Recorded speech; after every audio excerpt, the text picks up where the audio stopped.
Welcome to Sleepover with Yuri. If you've ever been categorized as a minority, whether from being an immigrant or LGBTQ or a person of color, well, guess what? You are in a majority on my show. A Sleepover with Yuri is a show that celebrates diversity, promotes equality, raises awareness, and empowers all minorities.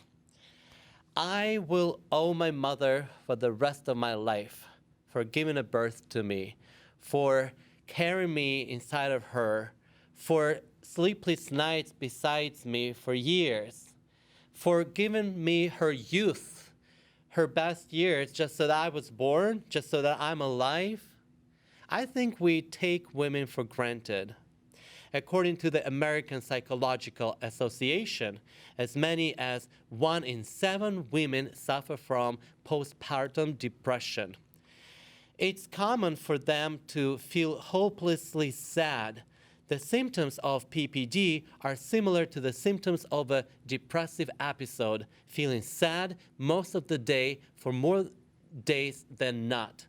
Changes in appetite and sleep, loss of energy, not enjoying things one did previously, feeling worthless, ashamed, or guilty, feeling hopeless, restlessness, thoughts of suicide, and difficulty concentrating and making decisions. In addition, and specific to PDD, other symptoms include difficulty bonding with the baby, excessive crying, excessive fear, or not being a good mother, and in extreme situations, thoughts of harming the baby. Suicide is one of the leading causes of death in women with postpartum depression. And I found a letter online from a woman who committed suicide. And I want to read that letter to you. Before she committed suicide, it's a woman who had postpartum depression. And before she died, she wrote that she tried to tell her loved ones about her struggle with postpartum depression, but she hadn't been able to find the words to explain the depth of her suffering. She wrote that she had a loving and supportive husband and that no one was at fault for her pain. It started, she wrote, after her son was born in 2019. She felt completely changed as an individual, wife, sister, daughter, and aunt. And she didn't understand how she couldn't even attempt cooking or other things that she once enjoyed. And then she committed suicide. To me, that it hurts my heart. It breaks my heart. Little that I knew about postpartum depression, I would like to raise awareness today so we are aware and show more compassion, more love, more support to women, especially women who just became mothers.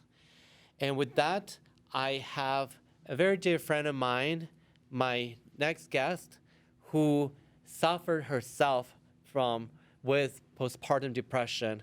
And we're going to talk about this today. Hi, Alba. Hi, how are you? I'm very good. Thank you so much, Alba, for coming. I love you dearly, and Thank you. I know it takes so much courage to come out and talk about postpartum depression and Yes. what it did to you, and be open about it. But Yeah. I applaud you for that. Thank you. Well, before we start, I gotta say you look very beautiful. I love Thank your you. hair, very picture perfect. Thank I love you. your teddy bear. Tell me about your teddy bear. So this was given to me as a present for my eldest son's baby shower when I was pregnant with him. And I brought this with me because it's relevant and it symbolizes, because I had postpartum depression with him after I had him. So, and of course he's dressed like a little sailor because my husband's in the military, he's in the Navy. And I thought this was very relevant to the show, very symbolic. So I brought him along with me. All right, well, he looks cute. You both look very, very cute. And what is the shirt that you're wearing? What Of course, does it says Nap Queen. Okay. You know, tired mom of 2 boys. So I love my naps if I can get them, which I hardly can. But They have two, but you have two children. How old are they? my eldest is 6, and my little one is 4. All right. Well, you don't look like you could have a 6-year-old, but I mean, Everyone says that. Everyone thinks I still look super young. I'm 30 years old. I turned 30 this year, right when the pandemic started. So people think I still have a baby face, but that's okay. When I'm older, I'll look younger. how was the pandemic for you, by the way? It was difficult, but I learned to adapt. Took it one day at a time. You know, I was counting my blessings. Someone next to me could have it worse. You know, thinking about it now that things have been more calm, it really wasn't that bad.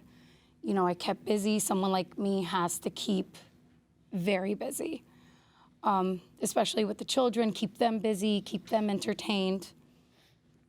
But I can't really complain, you know. Good. It was, you know, it was what it was. You just had to deal with it, you know. Yeah. Well, I'm glad you and your family are safe Yes. and well. That's the most important thing. I met you, I think, a couple of years ago, and when I met you, my first impression of you, which hasn't really changed, to be honest, first impression of you was beautiful, confident girl with a good head on her shoulders, very smart, you know, witty, you know, just all the good things, just happy, confident. Little did I know, and I would never tell that someone like you could have such, you know, issues like depression and Yeah. postpartum depression. So, and I'm so grateful that you agreed to talk about that. Yes. Because I believe that when I read about postpartum depression, I was getting ready for this sleepover, I was very hurt. It hurt me to even realize what's happening out there, because I never knew that this depression exists and that, Yeah. you know, women go through this. So let me ask you, before you had kids, Yes. did you want to be a mother? Were you expecting to have kids? Were you happy about it? Yes, I did want to be a mom. I mean, I've always, you know, even as a little kid, you know, just always have a doll or something. I've always wanted to be a mother. And also like a Teddy career. bear. Yes. And, you know, even, you know, a career mom. You know, I made the difficult decision to stay at home and raise my children, wait for them to go to school, and then do what I need to do for myself. You know, I learned after becoming a mom that it's okay to be selfish, you know, because you know what they say, happy wife, happy life. Yeah. But yes, I've always wanted to be a mom. Well, yeah. before you had kids, did you ever suffer or experience any mood or change of mental illnesses? Like, did you ever tend to feel depressed or down before? I've always had, I learned at the age of, I would say 18, that I've learned that I have, because I still do, anxiety. And from what I've learned with it is that I am very high functioning. You know, there are people who have anxiety that won't leave their house. You know, they're terrified to leave their home. They're just so scared. But wait, did you know that you had anxiety before you had kids, though? Yes, Oh, you yes, did? I did. Yes. But like I said, I was very high functioning. I was very aware of it. I'd never thought that postpartum depression was going to happen. I read about it in the baby books. You know, I just glancing over kind of thing, just skimming through things. And I never thought it would happen. And behold, it did. So, yeah. If you don't mind me asking, what does anxiety feel for you like, and did it feel any different before giving birth? Did it change Like how does it feel to have anxiety? What is Oh that boy, feeling? it varies. Sometimes for me, it's just racing thoughts. Something negative can just pop up in my head for no reason. You know, it could be horrible. And then it's like, why am I thinking that? You know, and then it's just, it races, racing thoughts. And then it just keeps going, and you can't stop and think and relax. And then you start, your heart starts pounding. Sometimes you start to sweat. I've never felt dizziness, but I know people who have felt dizziness or felt like they're having like a heart attack. Like a panic attack? Yes, like a panic attack. Whenever I have because I've had panic attacks, you know, I'm incessantly crying. And when I'm done with my episode, I'm just drained physically. You know, like I want to go to sleep. I'm exhausted, you know, because it does so much to you. You know, people would never think, but it does. It just weighs you down, and it's not a fun feeling. I will say that. It's not a fun feeling. I'm sorry that you have it. And like I said, knowing you and my first impression, which, like I said, it hasn't changed, you do come out as a strong individual, as a strong woman.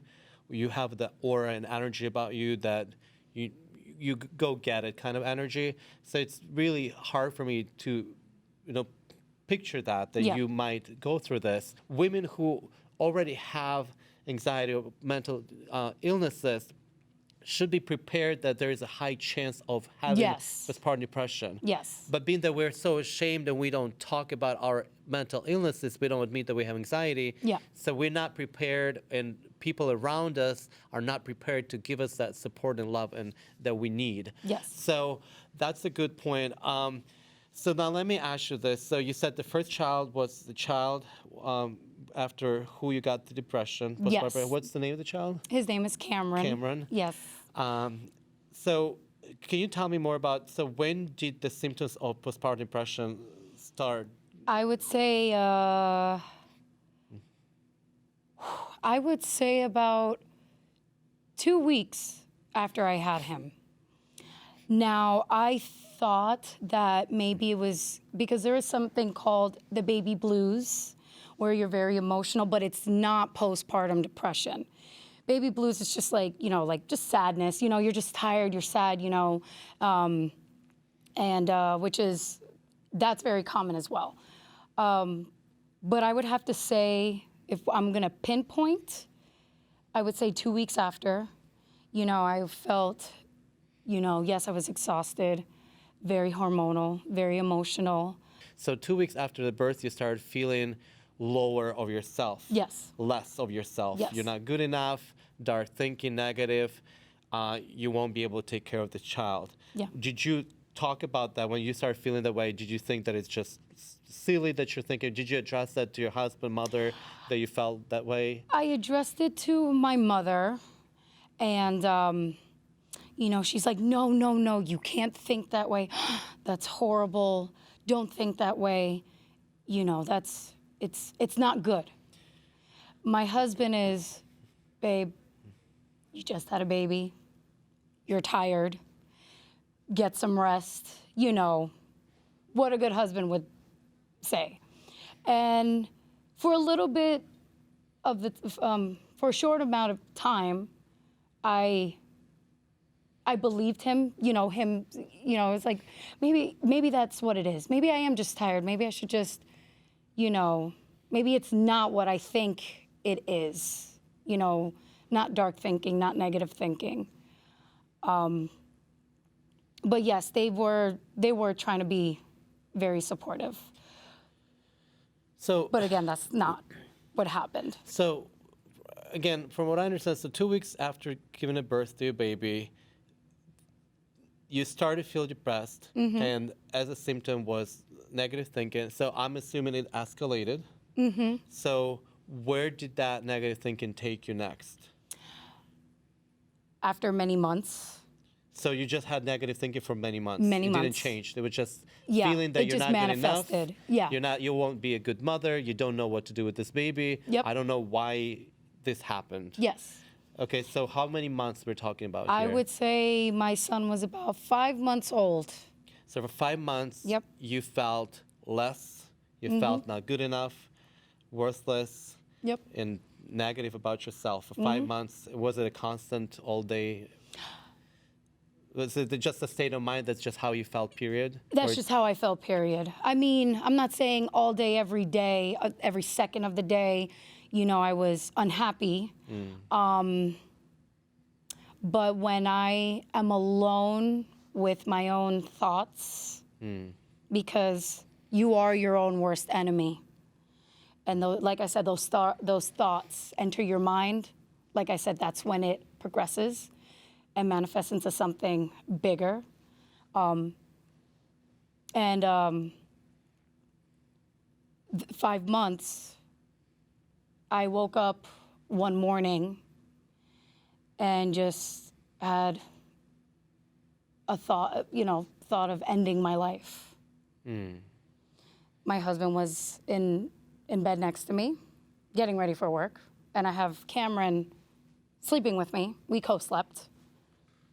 And, he sees that I wake up, and I just burst out crying. And I said, I'm not happy, and I just want to end it. And I said that I need help. And my husband, the very calm person that he is, gets up, calls his command, and tells him the situation. And from there on, we went to go get help. Saw a counselor on the base. But of course, because I said I had thoughts of harming myself or killing myself, they have to, by the law, they have to tell me that I have to go to the ER. Well, Alba, if you don't mind, and I know it must be very difficult for you, and I'm sorry that you It's okay. experienced that in your life, but what doesn't kill you makes you stronger. Hopefully that's your case. When you said, I just want to travel back to that moment, because, we all have bad days, and sometimes I wake up and I'm like, God, I just, really? But Yes. how does it feel? You said you woke up feeling, I want to end my life. Yep. Like, how does it feel? What Scary. What went through your? How could you just try to describe more? Sure. What is it wanting to end your life? What are the thoughts going through your head? What does it feel like? When I thought it, because like I said, I woke up and I was just upset. So so just feeling sadness. Yeah, I was sad. And then it just came out of nowhere. I want to end my life. And it scared me. It terrified me to think that way. Wanting to end your life, was it too much sadness you can't take? Was it fear that you don't want to face? Like, I'm just trying. It was a lot of sadness. Just You're so right. much sadness. Yes, Was it painful? Yes, it was a lot of sadness. It was a lot of pain. So it's emotional pain. Yes. So let's say if I cut my leg, someone was stabbing my leg, and it was just so painful. I was like, just end my life. I can't take this pain. So did it feel like that, but emotional, just Yes, emotional pain that you just exactly. cannot take? Yes. So it's emotional pain, and it happened that morning. Yes. So you didn't think about that before, just woke up? No. It just hit me that moment.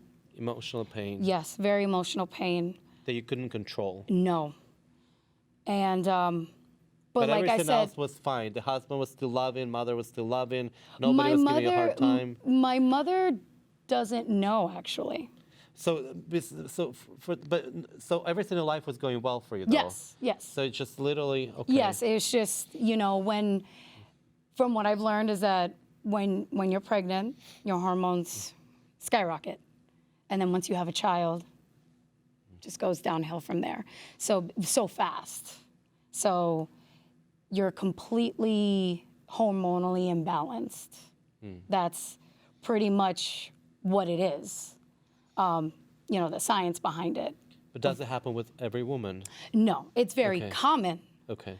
but it doesn't happen with every single woman that has a child. You mentioned your mom doesn't know No, my mom doesn't know that what I it's had postpartum depression. Really? And that I had the thoughts of suicide. And I'm sure you're going to ask that I was in the psych ward for a whole weekend because of what happened. Like I said, when we saw the counselor on base. You did not tell your mother because you were afraid she would worry too much about you, or were you ashamed to admit that? You were afraid that she would blame you for it and accuse you of being a bad mom. No. I was afraid that she were worry So you just out a of love. little Yeah. too much, which is I'm a mother now, so Yeah. I worry about a lot of You things. just didn't want to hurt. Yes. Okay. And I understand her worry. I would understand where she's coming from, and I didn't want to do that to her. The reason why I asked this, Alba, and I'm glad that it's not the case in your family and in your situation, and it's my personal, very subjective opinion, and one of the reasons why I try to talk about mental illnesses so much in my show is that there's still so much stigma around it, and people are suffering. Oh, yeah. I don't want, even from my biggest enemy, I would never wish on anyone to feel so much pain that you want to end your life. Yeah. I don't care how much I don't like you. I don't want you to feel so much pain and end your life. And things like that, depressions and mental illnesses that happen, we have so much stigma. I'm so grateful you came out and to openly talk about that. Yeah. To say that it doesn't matter how beautiful you are, how beautiful your family is, and thank God it was in the past. Yes. It doesn't protect you. No one's guaranteed to not have the depression. No. And if you do, please be aware and show love and support, because I'm happy you're sitting here alive and happy. So Alba, you didn't tell your mother, but your husband knew. Of course. Did you tell any friends? Did you face any criticism or judgment? No. Some people knew, close friends, dear friends, even strangers, who are mothers as well. No, I did not face any criticism. If I did, then I don't care, because I'm here. I took control of the situation, and I had a wonderful husband who was right behind me, right beside me, whatever, he was there. If anything, they were very supportive. They were, I don't know if praising would be the word, or complimenting me by saying, like, you're so strong to do this. You were so strong in recognizing the problem and going to get help. Even when I was in the hospital, psych nurses who were mothers, they said, do you realize that not a lot of women come forward? So you should be proud that you are sitting here and you're saying it out loud. And for me, that meant a lot. Yes. And that's why, having been through this, it's so important. I have a lot of girlfriends who are mothers as well. And I've asked them if they went through it. And some of them have, and some of them didn't have an outlet. They never really got help. I mean, they're good now, but they said, I never spoke to anyone about it. I didn't have someone to go to. I didn't have an outlet. I'm better now. But it was just so sad to hear that they suffered in silence, essentially. And no woman should. Don't be ashamed. Something that I learned when I was in the psych ward, when I spoke to a psych doctor, she told me, you have every right to feel the way that you feel. And that stuck with me since. If you're sad, feel sad. If you are tired, you have the right to be tired. You're a new mom. You don't get back that sleep. So that's why it's important for me. Thank you. And it is to say important. this. Yes, and it's- thank you for it's such real. a powerful message. Everything you said today, and just showing up today and sharing your story with us and everyone. That is powerful, and I'm sure it will, and I hope it will touch and help so many I hope lives. so too. And just we have to go to bed soon. Yes, and, I'm tired already. 2 boys, exhausted. What I want to say just at the end, I always believe that we have 2 bodies. We have a physical body and a psychic body. Physical body, we are very well aware of because we can see, we can touch it. And if we get sick, God forbid, someone has cancer or just a cold or COVID, we live in the pandemic. Yeah. We panic, we pay attention, and we take care, and we take precautions as we should. But when the psychic body, the emotional body suffers and people want to end life, people are suffering and we judge and blame and accuse them of things. So many of us, there's so much stigma.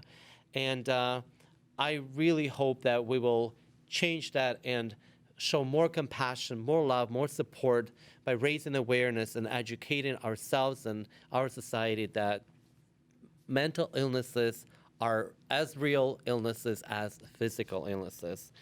And Alba is a survivor of postpartum depression. Thank you. And so you are a hero. Thank you. And I hope that other women can be, can learn from you. And Absolutely. hopefully. And do you mind if I say one Yeah. more thing? Well, it's for the moms, new moms. It is okay if you want to go out and enjoy yourself, even if it's just for a couple of hours. I learned the other day from my neighbor. She says, "Girl, go to therapy." And I'm like, "Well, I've been to therapy." She's like, "No, honey, just try on clothes, go shopping. You don't even have to buy anything." Don't feel guilty about doing things for yourself, because that's another thing. You start to feel guilty. It's like, I'm leaving my child at home. I should be home. I should be doing this. No, it's okay to take a break. It's okay to do things for you. It's okay to put yourself first. And that was very important to me. So, and I want them to know, I want all the moms to know that it's okay to put yourself first a little bit. Go out and have fun. I mean, be safe because we're in a pandemic. But, girl, wear your mask. But, it's okay.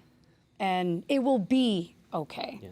Thank you, Alba. I really, really appreciate everything you said and you being thank here. you. I love you. I love you. Have a good night. I wish I could hug you. Good night. Good night.